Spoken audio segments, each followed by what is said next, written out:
Hello students, welcome again to our online learning platform. तो हमने geometry का topic जो है वो लास्ट क्लास में स्टार्ट किया था और आपने इसके अंदर जो है पॉइंट और लाइन के बारे में समझा था। पॉइंट और उसके रिलेटेड जो हमारा पूरा पार्ट है वो कवर हो चुका है। इसी के साथ साथ हमारा लाइन वाला जो पार्ट है वो भी कंप्लीट हो गया, जहां मैंने आपको अलग अलग टाइप्स की लाइंस के बारे में बताया था। Straight line, curve line, line segment क्या रहता है। ठीक है, सो आज की क्लास में हम एंगल्स के बारे में पढ़ेंगे। एंगल का इंट्रोडक्टरी पार्ट आपको उसी वीडियो में मिल जाएगा, एंगल बोलते किसको हैं, और उसके साथ में टाइप्स ऑफ एंगल्स भी वहां पे मिल जाएंगी। ठीक है, तो यहाँ की क्लास में आपको क्या मिलेगा, आज के कंटेंट के अंदर हम पढ़ेंगे जिसके रिलेटेड हमारे जो है वो प्रैक्टिकल क्वेश्चंस बनते हैं। ठीक है, तो वहां है पेयर्स ऑफ एंगल। आज हमें पेयर ऑफ एंगल के बारे में समझना है, क्योंकि सबसे ज्यादा क्वेश्चंस जो हमारे एग्जाम में बनेंगे, क्योंकि ऑब्जेक्टिव टाइप है, वो पेयर ऑफ एंगल से ही बनेंगे। कैसे कैसे पेयर बनाते हैं एंगल यहाँ पे वो समझते हैं। सबसे पहले हम स्टार्ट करेंगे एडजेसेंट एंगल्स के साथ। एडजेसेंट एंगल्स क्या होता है भाई? तो देखिए, जब भी दो एंगल्स साथ में रहेंगे उनको एडजेसेंट बोला जाता है। सिंपल भाषा में अगर बात करें, एडजेसेंट का मतलब क्या होता है? साथ में, है ना। जब एक के साथ दूसरा है तो हम क्या कह सकते हैं कि ये दोनों एक दूसरे के एडजेसेंट हैं, साथ में रहते हैं। जैसे कि दो घर हैं, अगर वो एक दूसरे के साथ है तो हम बोलेंगे एडजेसेंट, है ना। इसी के साथ साथ जो ये एंगल आप यहाँ पे देख पा रहे हो, इसमें एडजेसेंट किसको बोला जाता है वो हम देखते हैं। पहले हम समझेंगे, फिर हम पढ़ेंगे थ्योरी में क्या लिखा है। राइट, तो यहाँ पे अगर आप देखो, एक आपको आर्म मिल रही है AO, एक BO और एक CO, है ना। तो ये जो तीनों आर्म्स आपको मिल रही हैं वो एक कॉमन पॉइंट पे मीट कर रही हैं, वो पॉइंट है O। O का मतलब यहाँ पे क्या रहेगा? जब तीनों कॉमन पॉइंट पे आके मिल रही हैं तो उनको हम बोलेंगे वर्टेक्स। वर्टेक्स है ये O। अगर आपको जो एंगल्स मिलते हैं, एंगल जो बन रहे हैं आपके, वो उनका एक कॉमन पॉइंट है, एक कॉमन वर्टेक्स है, तो हम कह सकते हैं कि उसके ऊपर बनने वाले जो एंगल्स हैं वो adjacent, I am so sorry, जो उसके ऊपर बनने वाले एंगल्स हैं वो एडजेसेंट होंगे। जैसे मैं यहाँ एक एंगल बना रही हूँ एंगल 1, एंड दूसरी तरफ मैं एंगल बना रही हूँ एंगल 2, तो यहाँ पे ये दोनों एंगल्स जो रहेंगे एंगल 1 और एंगल 2 वो एक दूसरे के एडजेसेंट रहेंगे। समझ में आया? बट अगर मैं आपको बोलूं कि एंगल AOB और एंगल BOC ये दोनों क्या है, क्या बोला मैंने, ध्यान से सुनना। Angle AOB and angle BOC, तो आप बोलेंगे ये दोनों एडजेसेंट है। बट अगर मैं आपसे ये कहूं कि एंगल AOC और एंगल BOC, एंगल AOC यहां से AOC एंड BOC ये दोनों एडजेसेंट है, तो आप बोलोगे नहीं, एंगल AOB और BOC दोनों एडजेसेंट हो सकते हैं एक दूसरे के। एडजेसेंट का मतलब समझ में आया? जो हम आगे के पढ़ेंगे ना सारे, उसके लिए एडजेसेंट एंगल समझना बहुत जरूरी है आपके लिए। समझ में आ गया होगा? अब थ्योरी पढ़ लेते हैं। If they have same vertex, मैंने बोला था उनका सेम वर्टेक्स है, यानी कि O पॉइंट जो उनके ऊपर कॉमन है उसको बोलेंगे, एंड हैव कॉमन आर्म। अब इन दोनों की एक कॉमन आर्म है जिसको हम रेड लाइन से अभी मार्क करेंगे। वो कॉमन आर्म क्या है इन दोनों के बीच में? ये वाली कॉमन आर्म है इनकी B, है ना। तो इसके लिए उन्होंने एडजेसेंट की डेफिनेशन दी है। बट हमारा प्रैक्टिकल क्वेश्चन है, आपने थोड़ा सा समझ लिया, बस इतना बहुत है आपके लिए। अभी इन एडजेसेंट एंगल से ही कुछ अलग टाइप के एंगल, कुछ पेयर्स ऑफ एंगल निकल के आ रहे हैं, वो समझेंगे। तो पहला है कॉम्प्लीमेंट्री एंगल्स। कॉम्प्लीमेंट्री एंगल्स कौन से होते हैं? यही दो जो एडजेसेंट एंगल्स आप देख पा रहे हैं, ये दोनों एडजेसेंट एंगल्स जो आप यहाँ पे देख पा रहे हो, इसको ऐसे बना लो, या ये तो लीनियर पेयर सा भी बन जाएगा ना, जस्ट अ सेकेंड। अगर हम इसको ऐसे बना दें, दो एंगल्स यहाँ पे आप देख पा रहे हैं, अगर इन दोनों का मैं बोलूं सम जो है वो 90 डिग्री बनता है। जैसे कि एंगल 1 का अगर मैंने दे दिया आपको मेजरमेंट 60 डिग्री है, और एंगल B मैंने बोल दिया 30 डिग्री है। अगर मैं इन दोनों का सम कर देती हूँ 60 डिग्री प्लस 30 डिग्री, अगर वो 90 डिग्री बन जाता है, अगर इन दोनों का सम 90 डिग्री बन जाता है, तो इसको हम कह सकते हैं कि ये एक कॉम्प्लीमेंट्री एंगल है। एग्जाम्पल एक और लेते हैं। अगर यहाँ पे मैं आपको एक और एंगल दूं,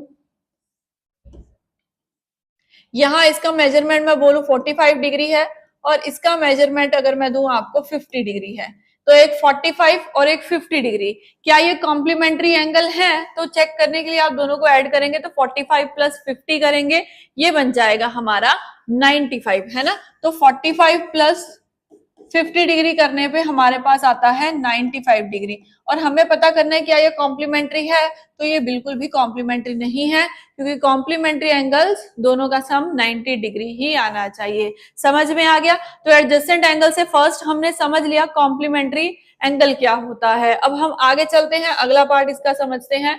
तो सेकंड पार्ट हमारा आता है यहाँ पे सप्लीमेंट्री एंगल्स। अभी जैसे आपने एडजेसेंट एंगल के थ्रू समझा कॉम्प्लीमेंट्री एंगल को, सेकंड पार्ट सप्लीमेंट्री एंगल क्या होता है? वो एंगल जहां पे दोनों एंगल्स का जो सम है, चाहे 2 है चाहे 3 है, सम जो होना चाहिए अगर वो 180 डिग्री बन जाता है तो हम उसको सप्लीमेंट्री एंगल्स बोल सकते हैं। ठीक है, तो सप्लीमेंट्री एंगल्स जहां पे आपको सम मिलेगा एंगल्स का 180 डिग्री, कॉम्प्लीमेंट्री जहां सम मिलेगा 90 डिग्री, सप्लीमेंट्री जहां सम मिलेगा आपको 180 डिग्री। दोनों पॉइंट्स क्लियर हो चुके होंगे अभी आपके। अभी हम चलते हैं हमारे थर्ड वाले पॉइंट पे। वो क्या है यहाँ पे? Linear pair of angles. Two adjacent angles are linear. कब लीनियर होंगे? If their non common arms are two opposite rays. जो उनकी दो अनकॉमन आर्म हैं वो उनकी ऑपोजिट रेस होगी। ये तो थ्योरेटिकल बात हो गई। अगर इसको बना के हम देखें तो देखिए यहाँ पे मैं आपको एक लाइन लगा के उसके ऊपर मैं आपको दो एंगल्स दे रही हूँ। मैंने आपको यहाँ पे दो एंगल्स दिए। अभी ये लीनियर पेयर कैसे बनाएंगे? देखो, लीनियर पेयर बनने के लिए सबसे पहले वो तो स्ट्रेट लाइन के ऊपर बनने चाहिए वो दोनों एंगल्स।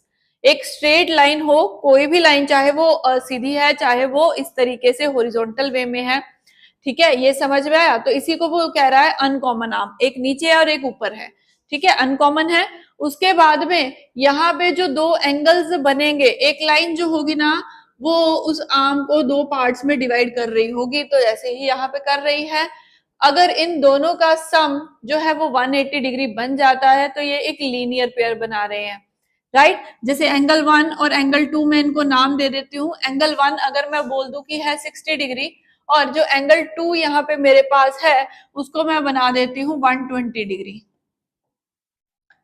अब उल्टा बन गया, 120 डिग्री तो हो ही नहीं सकता इस केस में। ठीक है, एक मिनट रुकिए, इसको हम करेक्ट कर लेते हैं। हमारे एंगल 1 और एंगल 2, ठीक है, तो एंगल 1 और एंगल 2 यहाँ पे जो आपको बनते हुए दिख रहे हैं, अगर इन दोनों का जो सम है वो 180 डिग्री आता है तो वो एक लीनियर पेयर बना रहे हैं। इसी तरीके से अगर मैं इसको एक और एग्जांपल में रिप्रेजेंट करूं तो यहाँ एक लाइन आप देख रहे हैं और एक यहाँ पे है। अगर मैं बोलूं ये वाली जो लाइन है जिसको मैंने एरो लगाया, यहाँ पे बनने वाले दो एंगल्स का सम 180 है कि नहीं है, अगर आपको चेक करना है तो आप इन दोनों को ऐड करेंगे। यहाँ पे एंगल 1 बन रहा है, यहाँ एंगल 2 बन रहा है, इन दोनों का सम 180 डिग्री है तो वो एक लीनियर पेयर है। समझ में आई ये बात भी आपको अब? ओके, सो अभी हम आगे चलें। वर्टिकली ऑपोजिट एंगल्स क्या होते हैं? हमारा पार्ट आगे बढ़ता जा रहा है। एडजेसेंट एंगल से बात शुरू हुई थी, लीनियर पेयर पे आई बात, अभी आ गई वर्टिकली ऑपोजिट एंगल्स। यहाँ पे आप देख रहे हो एक लाइन बनी हुई है और उसके साथ क्या है? If arm of two angles form two pairs of opposite rays. तो समझते हैं इसको। देखिए यहाँ पे दो लाइंस इंटरसेक्ट कर रही हैं एक कॉमन पॉइंट O के ऊपर। एक लाइन जो है, एक रे जो हम कह सकते हैं वो है AB और दूसरी वाली है CD।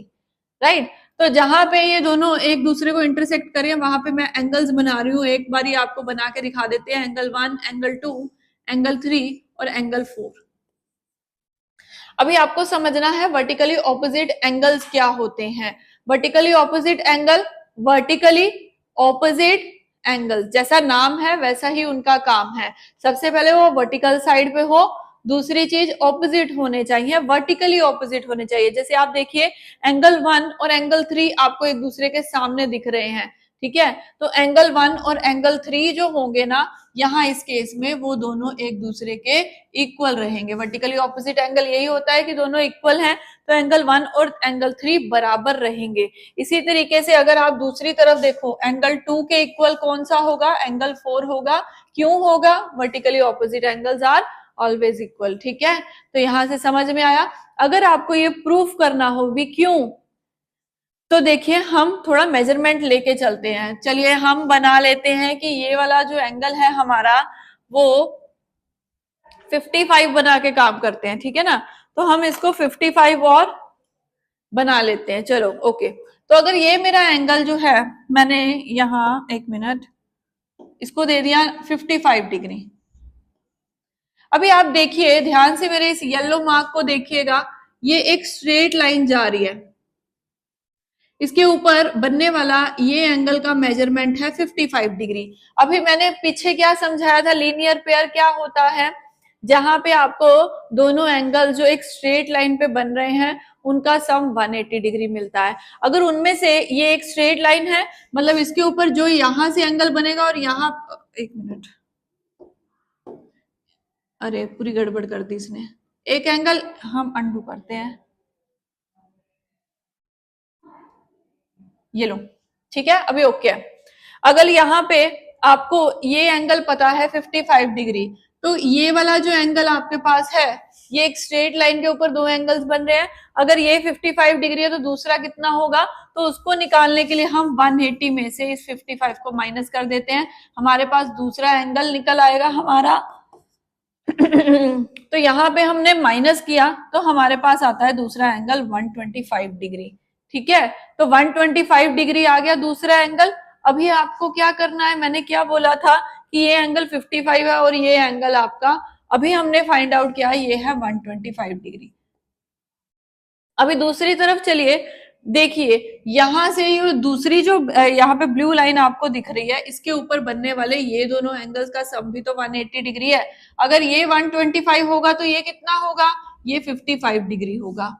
180 डिग्री के इक्वल करना है ना, ये 125 है, स्ट्रेट लाइन के ऊपर ये दोनों एंगल्स फिर से बन रहे हैं तो लीनियर पेयर बन रहा है, तो ये जो होगा वो 55 डिग्री आ जाएगा। अभी आप देख पा रहे हो कि एंगल 1 और एंगल 3 55 बन के आए, हमने प्रूफ किया कि स्ट्रेट लाइन के थ्रू हमने लीनियर पेयर बना के इसको प्रूफ किया, तो ये 55 है तो वो भी 55 है।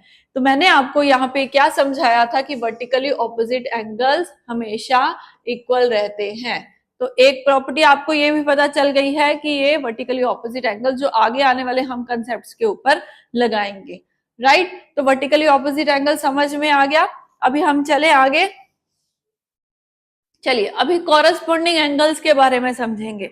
लीनियर पेयर समझ लिया, वर्टिकली ऑपोजिट एंगल समझ लिया, अभी अगला पार्ट हमारा आ जाता है कॉरस्पॉन्डिंग एंगल्स के ऊपर, तो समझे उसको।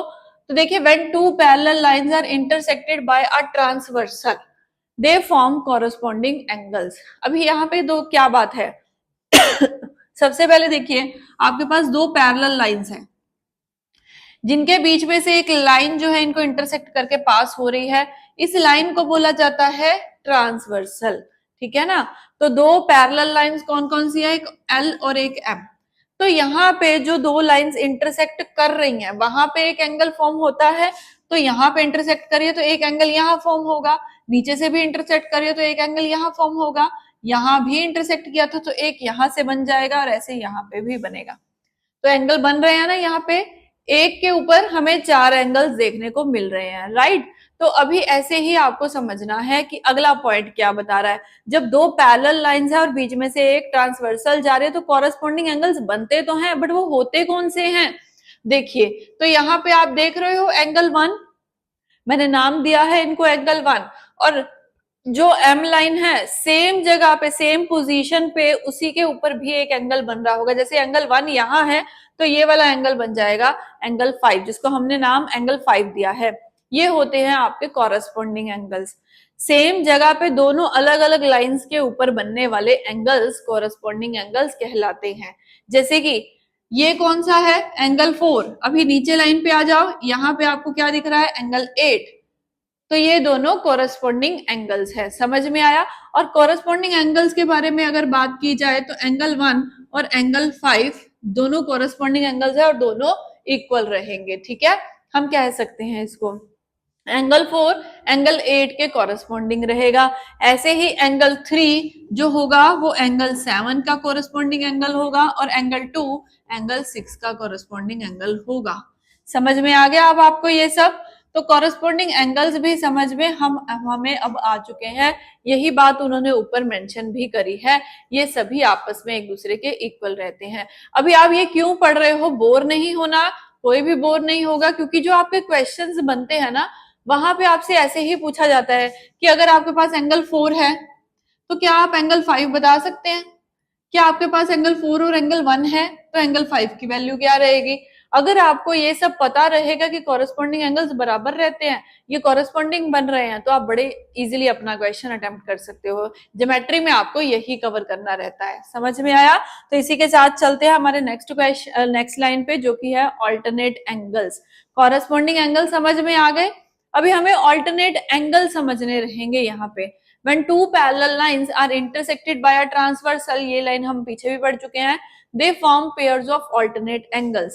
अभी वो ऑल्टरनेट एंगल्स भी बनाते हैं। कॉरेस्पॉन्डिंग एंगल्स फटाफट से ग्रीन कलर से मार्क कर लें, तो एंगल 1 कॉरेस्पॉन्डिंग है, एंगल 5 कॉरेस्पॉन्डिंग है, हमने अभी तक यही पढ़ा था, मैंने सीसी लिख दिया। बाकी सारे 4 और 8, 7 और 3, 6 और 2 भी कॉरेस्पॉन्डिंग है। ये मैंने सिर्फ आपको समझाने के लिए एक के ऊपर मार्क कर दिया। अभी हमें क्या समझना है, ऑल्टरनेट एंगल्स क्या होते हैं।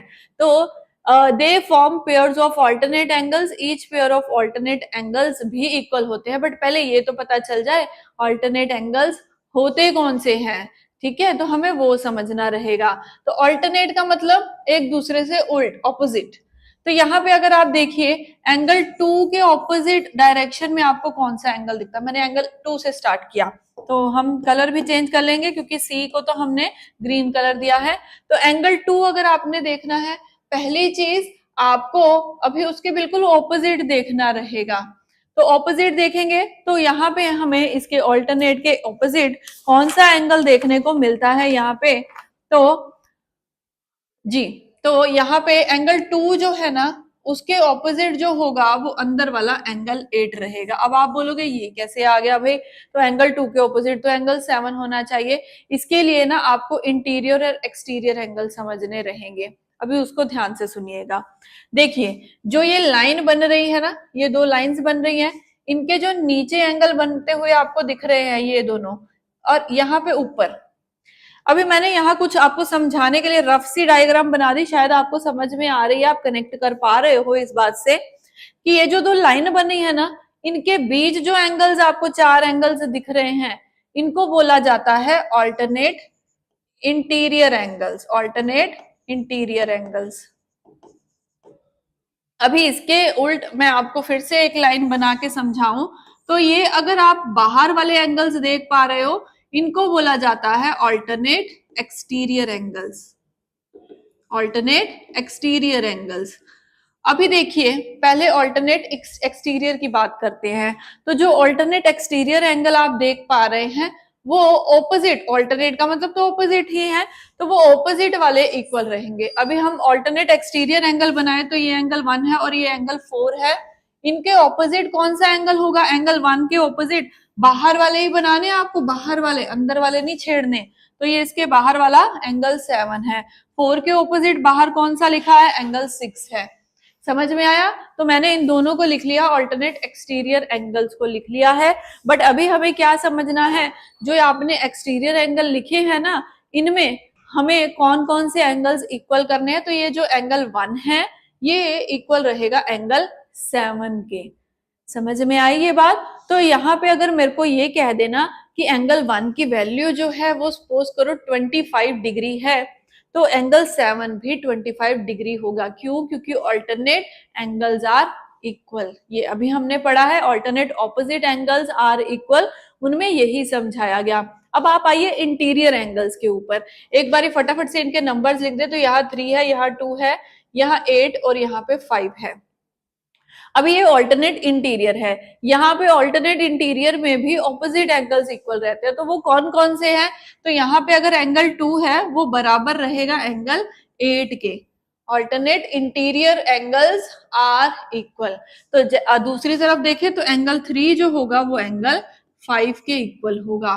ठीक है, तो यहां से आपका वो वाला पॉइंट क्लियर हो सकता है। इनमें से कोई भी अगर आपको एंगल फाइंड आउट करना है, बस ध्यान क्या रखना है अब आपको, तो देखिए अभी पॉइंट ध्यान से सुनिएगा।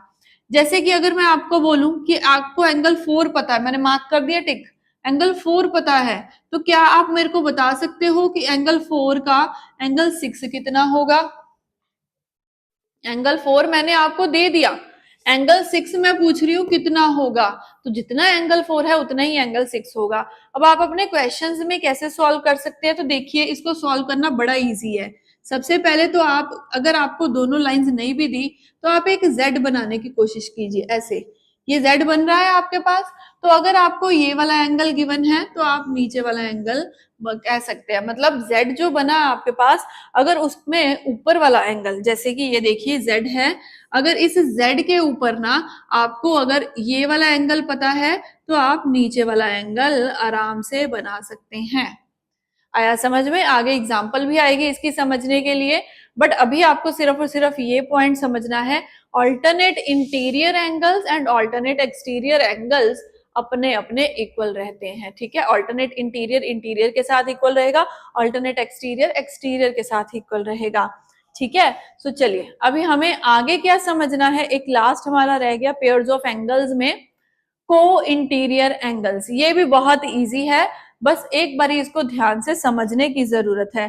को इंटीरियर एंगल्स कौन से होते हैं, ठीक है जी। अभी हम समझेंगे को इंटीरियर एंगल्स के बारे में। When two parallel lines are intersected by a transversal they form two pairs of interior angles. तो वो दोनों इंटीरियर एंगल्स तो बनाते हैं। अभी इंटीरियर एंगल्स कौन कौन से, जैसे कि यहाँ पे देख लेते हैं।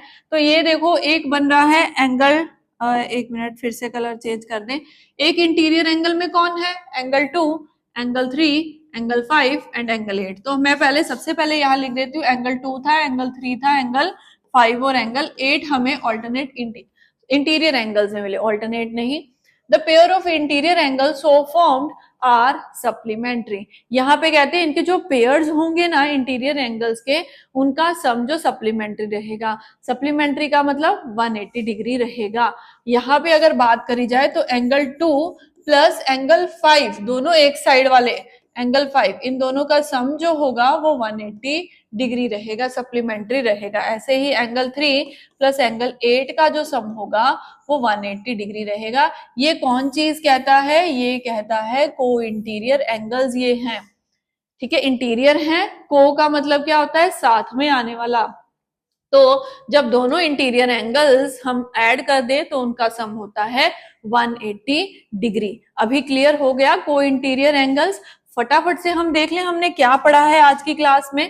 तो हमने शुरुआत करी थी यहाँ पे, जस्ट सेकेंड, हाँ, हमने शुरुआत करी थी एडजेसेंट एंगल से। एडजेसेंट एंगल समझे जो साथ में होते हैं। उसके बाद में कॉम्प्लीमेंट्री एंगल जिन एडजेसेंट एंगल्स का सम 90 डिग्री होता है। उसके बाद में हमने समझा सप्लीमेंट्री एंगल। सप्लीमेंट्री वो एंगल्स जिनके एडजेसेंट एंगल्स का सम 180 डिग्री रहता है। उसके बाद में लीनियर पेयर ऑफ एंगल, जब एक स्ट्रेट लाइन के ऊपर बनने वाले दो एंगल्स का सम 180 डिग्री रहता है, हम उसको सप्लीमेंट्री भी कह सकते हैं, बट वो स्ट्रेट लाइन पे होने चाहिए। ये कई बार ऐसे भी घुमा के पूछ लेता है, अगर एंगल ए और बी आपको दे दिए जाए तो क्या ये एक स्ट्रेट लाइन बनाते हैं, तो ये इसी से प्रूफ होता है। अगर वो 180 डिग्री बनते हैं, उन दोनों का सम 180 डिग्री बनेगा एंगल ए और बी का, तो वो एक स्ट्रेट लाइन भी होगी। समझ में आई ये बात भी आपको?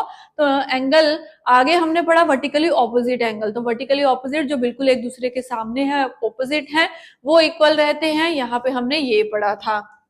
उसके बाद में कॉरस्पॉन्डिंग एंगल्स हमने पढ़े, जो दोनों अलग अलग लाइंस, दोनों अलग अलग पैरेलल लाइंस के ऊपर जो दो एंगल्स बन रहे हैं, सेम पोजीशन सेम जगह पे बनेंगे, वो हमेशा इक्वल होते हैं। इसके बाद में हमने पढ़ा ऑल्टरनेट एंगल्स। ऑल्टरनेट में फिर हमने जाके इंटीरियर और एक्सटीरियर समझा। इंटीरियर में जो एंगल्स बनते हैं वो ऑपोजिट वाले बराबर रहते हैं, और एक्सटीरियर में जो एंगल्स बनते हैं ऑपोजिट वाले, उनको बोला जाता है ऑल्टरनेट एक्सटीरियर और इंटीरियर एंगल्स, और वो इक्वल रहते हैं।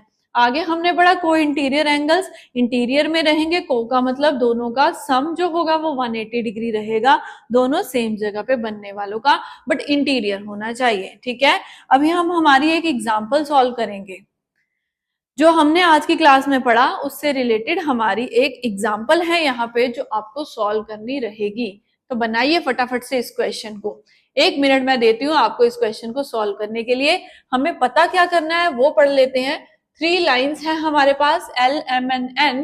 दे are parallel to each other. What is the measure of angle A, B and C. तो आपको ये पूछा गया एंगल बी कितना होगा, कितने डिग्री होगा, वो आपको आंसर में बताना है।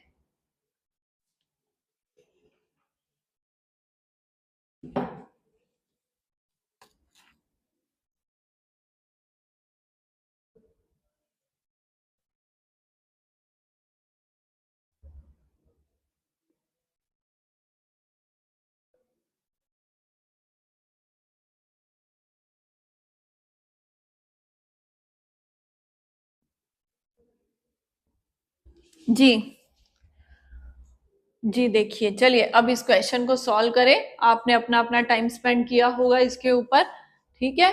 तो चलो, हमें पता करना है एंगल बी। कैसे पता करेंगे? तो जो मैंने आपको पीछे अभी बताए हैं ना पेयर्स ऑफ एंगल्स, उसी की हेल्प से, उन्हीं में से किसी एक की हेल्प से ये क्वेश्चन का आप आंसर बना सकते हो।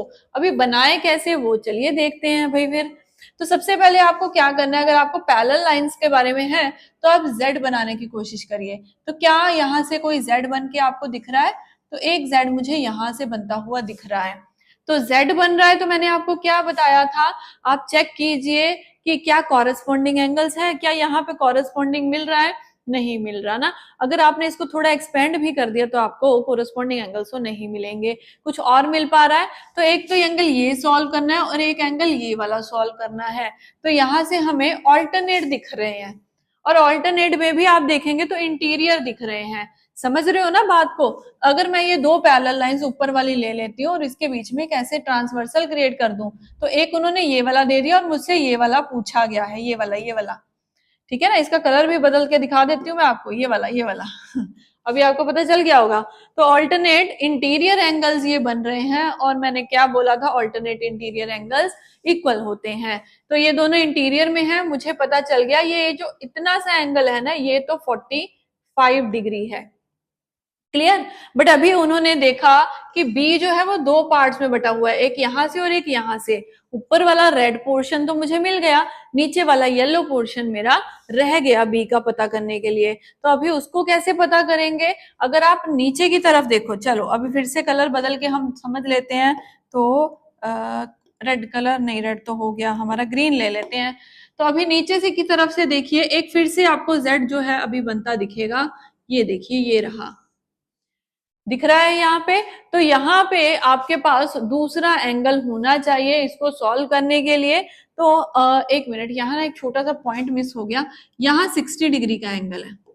अभी शायद आपका भी क्वेश्चन बन गया होगा। अभी देखिए ये z है और यहाँ पे मुझे ये 60 डिग्री दिख रहा है। तो z के लिए यहाँ पे भी मुझे एक एंगल दिख रहा है। ये कौन से बन रहे हैं? अब ऑल्टरनेट एंगल्स फिर से बन रहे हैं, और अगर ये 60 डिग्री है तो ये भी 60 डिग्री होगा इसी के साथ।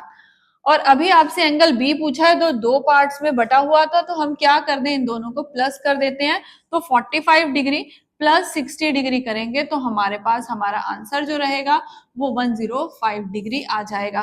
तो एंगल बी यानी कि ए बी सी यहाँ पे कितना है, क्योंकि उन्होंने क्या देखा था, ए बी और सी देखा है ना, पूरा का पूरा आपको ट्रायंगल सॉल्व करना है जिसके दो एंगल्स आप देख पा रहे हो। तो आपका राइट आंसर बन गया 105 डिग्री।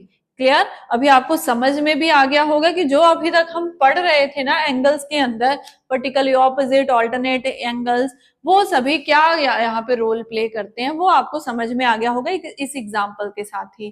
ठीक है ना? ऐसी कई और एग्जाम्पल्स करेंगे, कई क्वेश्चंस प्रैक्टिस करेंगे, पर पहले कंसेप्ट क्लियर कर ले हमारे सारे। ये समझ में आ गया आज आपको? तो आज की क्लास आपकी इतनी ही है, जहां हमने एंगल्स का पार्ट कवर कर लिया। अभी जो हमारी नेक्स्ट क्लास रहेगी उसमें हम ट्रायंगल का पोर्शन जो है वो कवर करेंगे। ठीक है? तो मिलेंगे अपनी नेक्स्ट क्लास में, तब तक ये रिवाइज कीजिए, सारे कंसेप्ट्स अच्छे से कवर करके रखिएगा। Okay class, thank you.